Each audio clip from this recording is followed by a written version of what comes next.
Welcome back to another episode of Rock Boys Football. Some massive news for the LSU Tiger fans coming out of the transfer portal late Wednesday night as former Division II standout Jay'Viar Suggs committing to LSU. And Dill, although I'm a Michigan fan, and we wanted Jay'Viar Suggs coming to Ann Arbor, it would be lying if I wasn't just a little fired up for LSU, because I look at this LSU team and say they check so many boxes.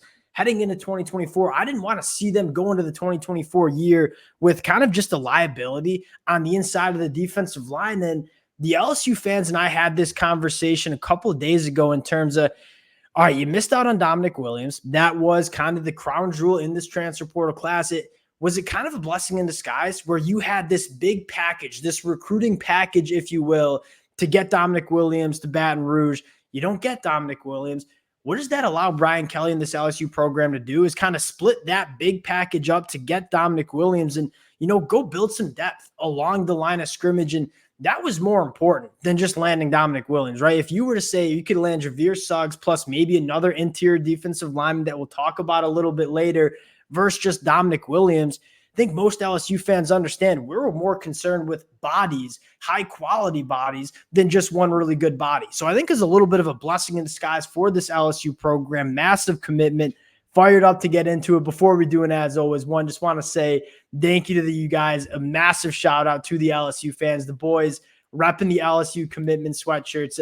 It's been a blast talking this program on the recruiting trail in the transfer portal. Can't thank you guys enough for rocking with it. If you guys do enjoy the content, consider subscribing to the channel.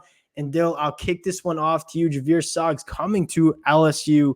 How are we feeling about it? I think you make a good point. And ultimately, it's kind of a two-pronged thing for LSU where, again, the way they're building this program, I don't think they should be doing this like sweepstakes for single guys ever. It's just not what LSU's doing. It's not the way they're recruiting that high school world. Like, you don't kind of mortgage that for one guy, one season, all that when you're recruiting the way they're doing on high school.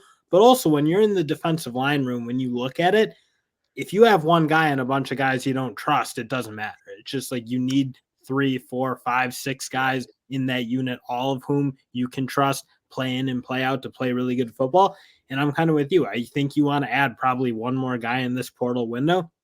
And you're looking at a team in LSU that I think your defense line certainly not going to be the dominant unit in the conference, but it's going to be a good enough unit to not kind of waste the talent you have elsewhere. It's not going to be a liability if you can go land some depth, because again, what has our conversation been for LSU? It was not about the star talent. Like, you have star talent on this defense. It was much more about the depth on the inside. And I mean, you look at other programs across the country and look at the dominant defenses.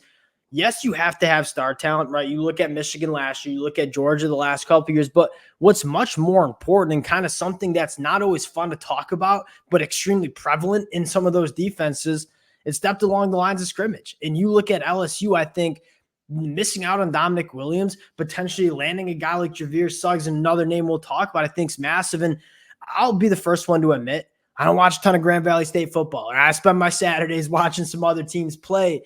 But what you can garner from Jay'Viar Suggs is he was coveted from just about every Power 5 program across the country, right? Took visits to Michigan, USC, Kentucky was in on him, Wisconsin was in on him.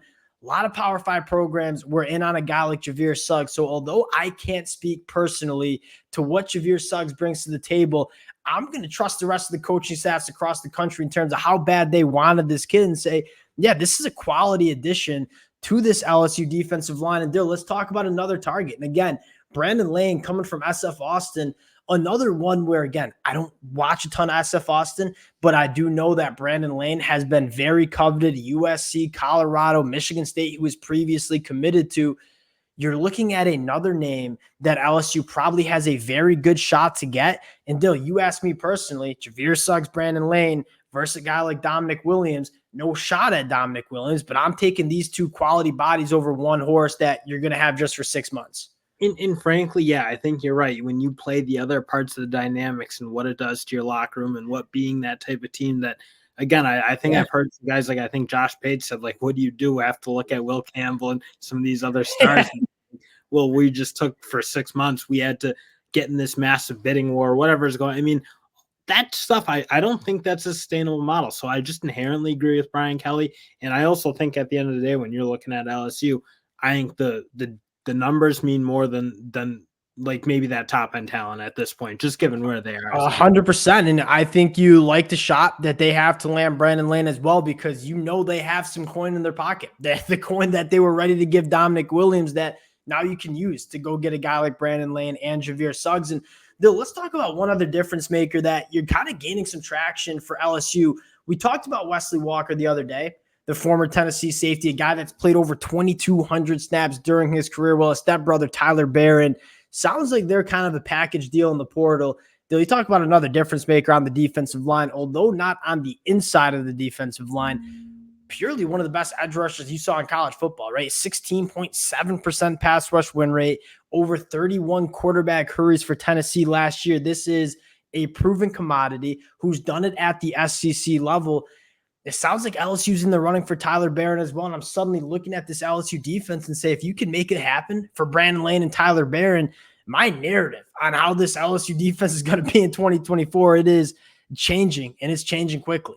Well, then at least you kind of put the pieces around to give Brandon Baker and Coach Jordan, like all this new coaching staff, the pieces to make it happen if they can do it. And again, that doesn't mean it all comes together. Obviously, It's college football, but at least they'll have the pieces where, like a week ago, you're looking with no Jay'Viar Suggs, and if they only add a couple more, like a guy or two more, you kind of were inherently looking like, well, does it even matter how good Brandon Baker is? Because you kind of need that bare minimum level of talent. So as you kind of look ahead, like if they can land one more guy, you kind of look, at least I think you are clearing that threshold. I think before that, you certainly could make an argument that that defensive line just wasn't where it would be. And I think, you can have a lot of high expectations for Blake Baker, but you got to give him the chess pieces. And I think now you're seeing LSU kind of make some moves late in the process to kind of add some of those chess pieces. And last thing that I'll kind of note, I kind of like the strategy of Brian Kelly in this LSU program where, all right, we'll let all these Power 5 programs go really get aggressive in the first 2 weeks of the portal. LSU kind of waiting in the wings.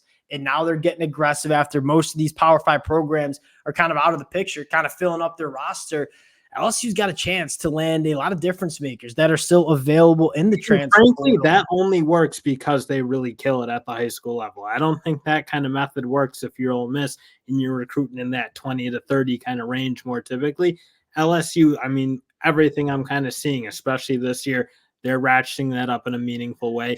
And that allows them to not have to be that team that is a portal-led team. And I don't think that's Brian Kelly's way. I think if Brian Kelly was doing that, I'd kind of look at him like, well, you got to kind of do what got you here. You got to be the coach that got you to this position. I think he's still doing that in an era that's obviously changing. And that's what encourages me, because I frankly see a lot of coaches getting kind of desperate almost, where it's like, oh, I got to do something this year. I got to do something different. I got to get out there and get all these guys in the portal. I mean, we'll see. You still look at the teams that have been winning at the highest level, Georgia, Michigan, Ohio State, not huge portal teams. So I do really respect what Brian Kelly's doing. I think it is the right move given what he is as a coach.